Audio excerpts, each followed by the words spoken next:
Why is everyone obsessed with the movie Obsession right now? Today, I'm giving you my honest take, and I'll be straight up. I'm not a horror movie person.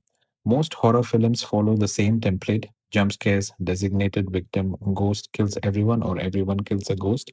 You know the ending before it even begins.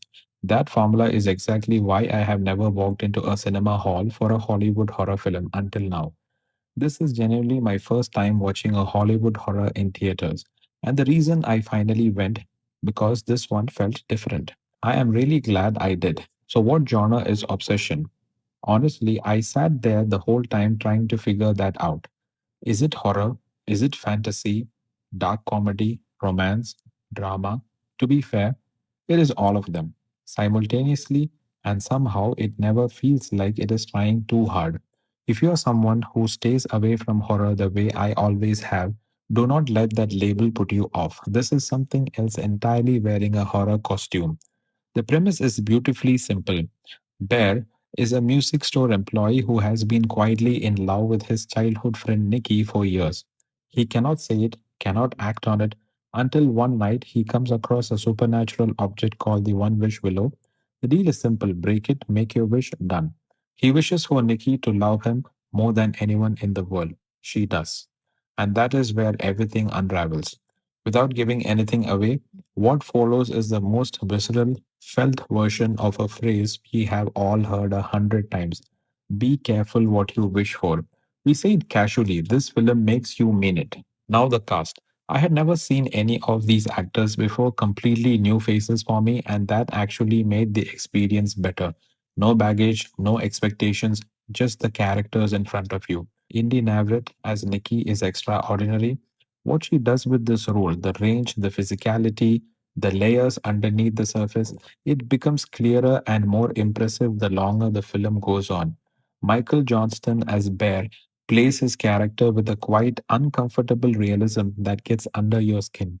Megan Lawless as Sarah left a mark on me that I was not expecting. Small role, big impact.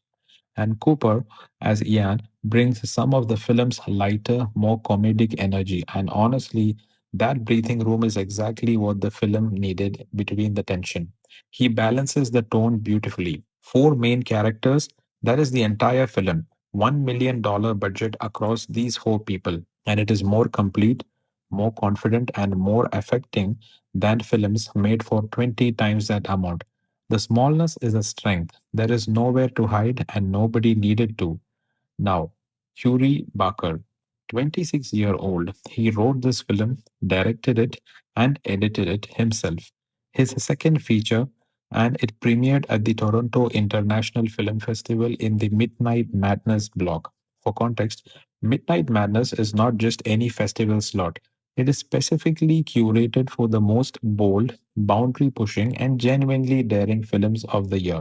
Getting selected there means the film industry looked at your work and said, that is something we have not seen before. That kind of recognition at that age, on that budget, does not happen by accident. Now, look, I will be honest with you. This film will scare you. There are genuine jump scares that will get you when you least expect them, moments that come out of nowhere and land hard. So, if you are going in expecting a smooth, comfortable watch, it is not that. It earns its horror label completely. But here is what surprised me the most. The film scared me in ways I did not expect, not just the supernatural elements, but the relationship dynamics underneath all of it. The way it quietly unsettles you about love, about control, about what it really means to want someone. That kind of fear sits differently.